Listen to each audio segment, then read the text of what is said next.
Dear students, CSIR UGC net exam के लिए notification release हो गया है। 27/5/2026 कल का ये नोटिस है। तो जून में जो आपका एग्जाम होना है, जून 2026 के लिए नोटिस है। इस बार लेट हो गया नोटिस आने में। तो क्या क्या एलिजिबिलिटीज है इस एग्जाम के लिए, कौन कौन से स्टूडेंट्स इस एग्जाम में अपियर हो सकते हैं, हम लोग इसको डिस्कस कर लेते हैं। Online registration and submission of application form की डेट है 27/5/2026 से 19/6/2026। 19 जून तक अप्लाई कर सकते हैं। फीस पेमेंट की लास्ट डेट है 20/6/2026, 12 बजे तक है। फीस क्या रहेगी? जो जनरल कैटेगरी के स्टूडेंट्स हैं उनके लिए 1150 रुपये है। जनरल में जो EWS में आते हैं या OBC में आते हैं उनके लिए फीस है 600 रुपये। SC ST PW कैंडिडेट और जो थर्ड जेंडर है उनके लिए फीस रखी गई है 325 रुपये। अगर किसी कारण से आपके फॉर्म भरते समय कोई मिस्टेक हो गया है तो आप उसको करेक्ट कर सकते हैं। इसके लिए विंडो खुलेगा 2 दिन के लिए, 22 जून से 23 जून के बीच में आप मिस्टेक को करेक्ट कर सकते हैं, अपने फॉर्म को करेक्ट कर सकते हैं। टेस्ट होगा, mode of examination computer based test होगा ये। क्वेश्चंस पैटर्न ऑफ एग्जामिनेशन क्या होगा? ऑब्जेक्टिव टाइप MCQ क्वेश्चंस आएंगे और ड्यूरेशन रहेगा 180 मिनट, 3 घंटे का पेपर होगा। डेट ऑफ एग्जामिनेशन 17 एंड 18 जुलाई, 17 और 18 जुलाई को एग्जाम रहेगा।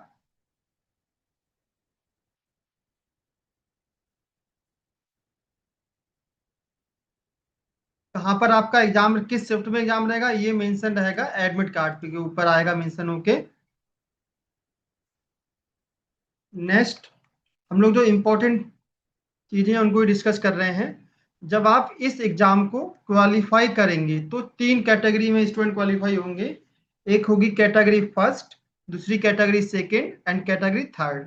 कैटेगरी फर्स्ट जो कट ऑफ में सबसे ऊपर होंगे वो कैटेगरी फर्स्ट में रखे जाएंगे, और जो उनसे थोड़े नीचे वाली कट ऑफ एक बनेगी उसमें कैटेगरी सेकेंड के स्टूडेंट होंगे, और सबसे लोअर जो कट ऑफ बनेगी उसमें कैटेगरी थर्ड स्टूडेंट्स आएंगे। तो कैटेगरी फर्स्ट में जो आएंगे, जो फर्स्ट कट ऑफ में आएंगे, वो JRF जूनियर रिसर्च फेलोशिप के लिए एलिजिबल होंगे, यस। असिस्टेंट प्रोफेसर के लिए भी एलिजिबल होंगे, यस। और ये PhD एडमिशन के लिए भी एलिजिबल होंगे। ये जो कैटेगरी फर्स्ट में जो स्टूडेंट्स क्वालिफाई करेंगे वो इन तीनों कैटेगरी के लिए एलिजिबल हो जाएंगे, JRF के लिए भी, असिस्टेंट प्रोफेसर के लिए भी, और PhD एडमिशन के लिए भी। इसके नीचे एक कट ऑफ लगेगी जिसमें कैटेगरी सेकेंड बनाई गई है। ये जो स्टूडेंट कैटेगरी सेकेंड में क्वालिफाई करेंगे वो JRF जूनियर रिसर्च फेलोशिप के लिए एलिजिबल नहीं होंगे, इनको फेलोशिप नहीं मिलेगी। But they are eligible for assistant professor. But ऐसे स्टूडेंट्स असिस्टेंट प्रोफेसर के लिए भी एलिजिबल रहेंगे, और ये PhD एडमिशन के लिए भी एलिजिबल होंगे। ये किसी इंस्टीट्यूट में PhD में एडमिशन ले सकते हैं। तीसरी कैटेगरी बनेगी, जो लोअर कट ऑफ वाले स्टूडेंट्स होंगे वो कैटेगरी थर्ड में रखे जाएंगे। ये JRF के लिए एलिजिबल नहीं होंगे, ना ही ये असिस्टेंट प्रोफेसर के लिए एलिजिबल होंगे अप्लाई करने के लिए, बट ऐसे स्टूडेंट्स PhD में एडमिशन ले सकते हैं। सो ये कैटेगरी थर्ड वाले जो है वो PhD में एडमिशन लेने के लिए एलिजिबल हो जाएंगे, किसी भी इंस्टीट्यूट में, किसी कॉलेज में, किसी यूनिवर्सिटीज में। जो JRF क्वालिफाई कैंडिडेट है वो PhD में एडमिशन ले सकते हैं। उनका इंटरव्यू होगा बस एक, और वो इंटरव्यू के बेस पर किसी इंस्टीट्यूट में PhD में एडमिशन ले सकते हैं।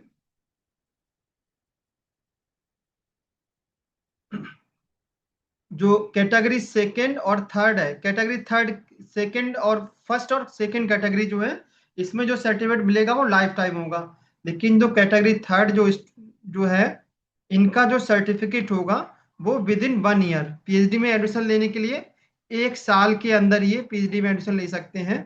For admission to PhD, mark obtained joint CSR UGC net by candidate in category second and third will be valid for a period of 1 year। जो कैटेगरी सेकंड और third के students हैं इनका जो मार्क होगा, UGC सर्टिफिकेट होगा, उसके through ये विद इन 1 ईयर के अंदर पीएचडी में एडमिशन ले सकते हैं। अगर विद इन 1 ईयर एडमिशन नहीं लेते हैं तो इनको फिर से एग्जाम देना पड़ेगा।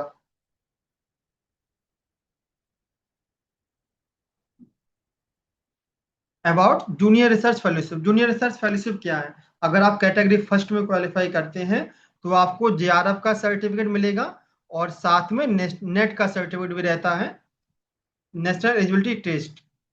अगर आप कैटेगरी फर्स्ट में क्वालिफाई करते हैं तो आपको 37,000 रुपये पर मंथ फेलोशिप मिलेगी 2 साल के लिए, और 20,000 रुपये कंटिन्यूसी ग्रांट मिलती है रिसर्च के लिए। टोटल फेलोशिप 5 साल मिलती है। 2 साल के बाद आपकी fellowship will be upgraded to the SRF. जो जेआरएफ है वो 2 साल के बाद अपग्रेड कर दी जाएगी, और जिसमें फेलोशिप का अमाउंट भी बढ़ जाएगा, 42,000 पर मंथ हो जाएगा। तो नेक्स्ट 3 ईयर के लिए एसआरएफ मिलेगा, सीनियर रिसर्च फेलोशिप, जिसमें अमाउंट रहेगा 42,000 पर मंथ। तो एक अच्छा खासा अमाउंट रहता है, आप लोग रिसर्च भी कर सकते हैं और कुछ सेविंग भी कर सकते हैं, पढ़ाई के साथ साथ आपका कुछ सेविंग भी हो जाएगा।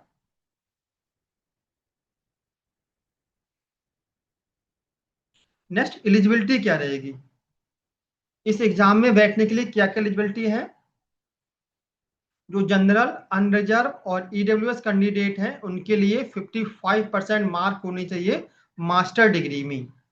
और जो अदर ओबीसी कैंडिडेट हैं या एसटी, एससी है, पीडब्ल्यूडी है, उनके लिए 50% मार्क्स कंपलसरी हैं इन दी मास्टर डिग्री। तो अगर आपका 55% से या 60% से कम है एमएससी में मार्क, तो आप इसके लिए एलिजिबल नहीं है। दूसरा, कौन से स्टूडेंट एलिजिबल है? Candidate who are pursuing their master degree. जो स्टूडेंट अभी मास्टर एमएससी कर रहे हैं, मास्टर डिग्री कर रहे हैं, ये भी एलिजिबल है इस एग्जाम में अप्लाई करने के लिए।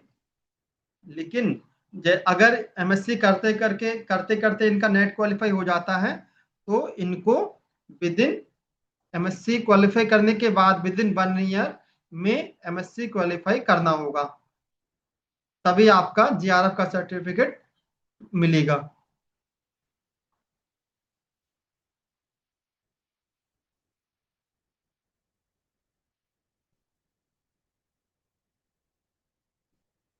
नेक्स्ट जो है, the candidate having passed A 4 year 8 semester bachelor degree programme should have minimum 75% marks.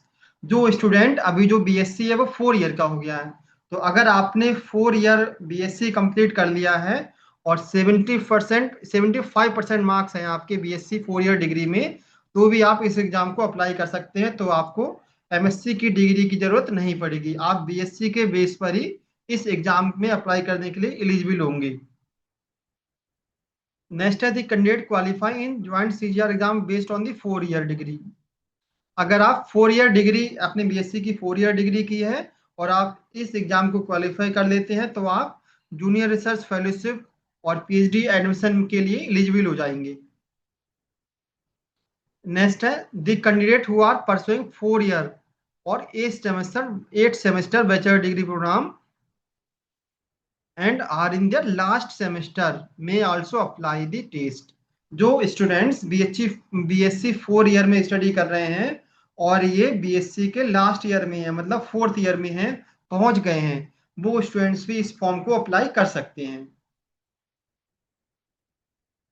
तो कौन कौन से स्टूडेंट अप्लाई कर सकते हैं? अगर हम एक लाइन में पूछे तो जो स्टूडेंट एमएससी पास आउट हो चुके हैं वो भी एलिजिबल हैं, जो स्टूडेंट अभी एमएससी कर रहे हैं वो एडमिशन ले चुके हैं एमएससी में, ऐसे स्टूडेंट भी इस फॉर्म के लिए अप्लाई कर सकते हैं। और जो student BSc 4 year degree complete कर चुके हैं तो वो स्टूडेंट भी इस फॉर्म को अप्लाई कर सकते हैं। बीएससी 4 ईयर के अगर आप लास्ट ईयर में हैं, मतलब 4th ईयर में हैं, तो भी आप इस फॉर्म को अप्लाई कर सकते हैं, तो आपको एमएससी की जरूरत नहीं पड़ेगी। लेकिन बीएससी में आपके 75% मार्क्स होने चाहिए, तो ही इस फॉर्म को आप अप्लाई कर सकते हैं।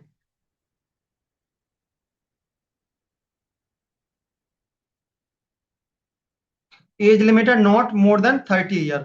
जीआरएफ के लिए अप्लाई करना चाहते हैं तो 30 ईयर से ज्यादा नहीं होनी चाहिए एज आपकी। लेकिन जो नीचे 2 कैटेगरी थी, असिस्टेंट प्रोफेसर के लिए आप सिर्फ अप्लाई करना चाहते हैं, सिर्फ आप लेक्चरशिप का सर्टिफिकेट लेना चाहते हैं, तो आप इसके लिए कोई अपर एज लिमिट नहीं है, आप एग्जाम दे सकते हैं। और अगर आप किसी सिर्फ पीएचडी में एडमिशन लेना चाहते हैं इसके थ्रू, तो भी इसके लिए कोई अपर एज लिमिट नहीं है, आप अप्लाई कर सकते हैं।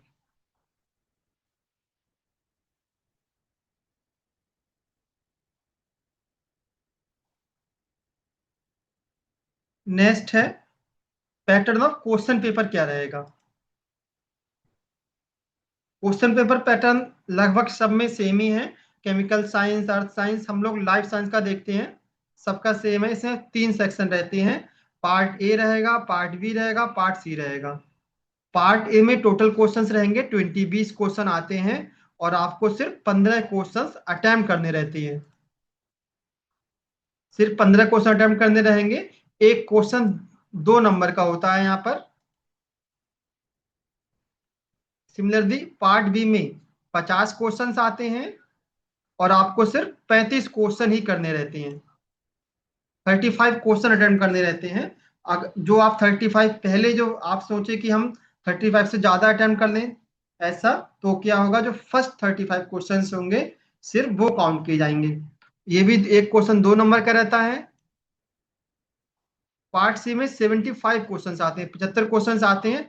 आपको करने कितने रहते हैं, सिर्फ 25 क्वेश्चन करने रहते हैं। पेपर टफ रहता है, इसलिए 75 में से आप 25 क्वेश्चन करने में ही जो है नहीं कर पाते हैं। बहुत टफ पेपर आता है इसका। एक क्वेश्चन यहाँ पर 4 नंबर का रहता है। तो टोटल 145 क्वेश्चंस आते हैं, और आपको करने कितने कितने होते हैं, सिर्फ 75 क्वेश्चंस करने होते हैं। और टोटल मार्क्स हैं आपके 200 नंबर का पेपर होता है ये। तो 30 नंबर का होता है सेक्शन ए, 70 नंबर का होता है पार्ट बी, और 100 नंबर का होता है part C. Total 200 marks.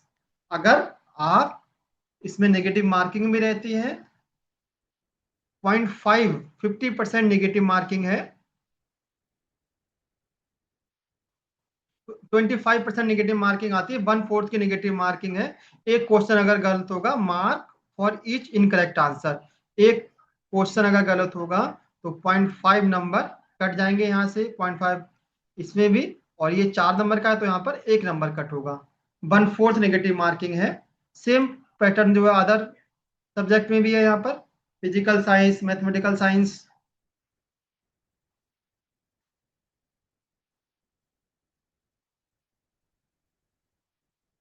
Subject of the test, जो CSR नेट एग्जाम होता है वो 5 सब्जेक्ट में कंडक्ट होता है।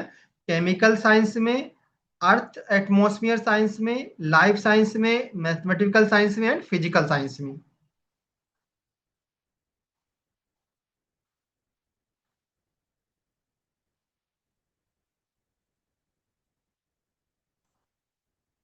कौन कौन से जो साइंस से स्टूडेंट स्टडी कर रहे हैं, हम लोग उनको देख लेते हैं। जो केमिकल साइंस से स्टडी कर रहे हैं, अगर आप केमिकल साइंस से इस एग्जाम को देना चाह रहे हैं, तो आपके पास अगर MSc एनालिटिकल केमिस्ट्री है, या MSc इनऑर्गेनिक केमिस्ट्री है, ऑर्गेनिक केमिस्ट्री है, फिजिकल केमिस्ट्री है, तो आप इसको अप्लाई कर सकते हैं। जो लाइफ साइंस कैटेगरी में स्टूडेंट अप्लाई करेंगे, उनके पास MSc बायोकेमिस्ट्री की degree, MSc biodiversity and taxonomy की डिग्री हो, या फिर बायोटेक्नोलॉजी हो, MSc बॉटनी हो, MSc जेनेटिक्स हो, MSc माइक्रोबायोलॉजी हो, MSc फिजियोलॉजी हो, MSc जूलॉजी, या अदर जो अलाइड सब्जेक्ट होते हैं, ये सारे सब्जेक्ट वाले स्टूडेंट्स सब लाइफ साइंस में ही अप्लाई करेंगे। तो जो जूलॉजी बॉटनी वाले स्टूडेंट्स हैं वो लाइफ साइंस में अप्लाई करेंगे।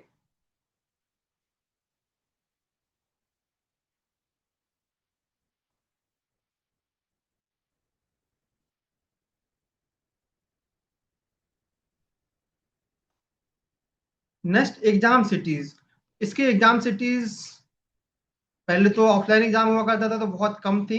अब तो ऑनलाइन एग्जाम हो रहा है ये, तो बहुत सारे एग्जाम सिटीज बन रही हैं। हर स्टेट में एग्जाम सिटीज हैं। उत्तर प्रदेश के अंदर भी बहुत सारी एग्जाम सिटीज हैं।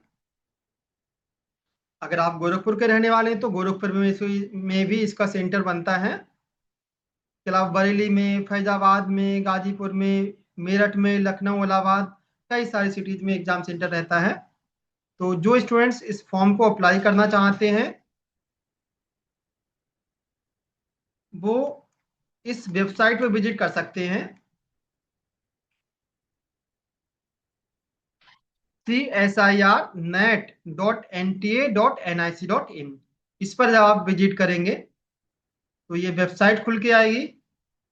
यहाँ पर joint CSIR UGC NET examination, inviting online application for joint CSIR UGC NET June 2024। यहाँ पर आप और नीचे आएंगे तो है candidate activity registration for joint CSIR UGC NET June 2026, इस पे क्लिक करेंगे तो आपके पास ये पेज खुलेगा। यहाँ पर आप डाउनलोड इंफॉर्मेशन बुलेटिन, इसको डाउनलोड करके पढ़ सकते हैं इंफॉर्मेशन को। और अगर आप अप्लाई करना चाहते हो तो न्यू रजिस्ट्रेशन पर जाएंगे, यहाँ से आप क्लिक करेंगे और यहाँ से आप फॉर्म अप्लाई कर सकते हैं। आई एग्री पर क्लिक करेंगे और click to have to proceed, यहाँ पर क्लिक करने के बाद आप अपने फॉर्म को अप्लाई कर सकते हैं। आप फॉर्म को खुद अप्लाई भी कर सकते हैं, आपके किसी कैफे सेंटर में जाके अप्लाई कर सकते हैं।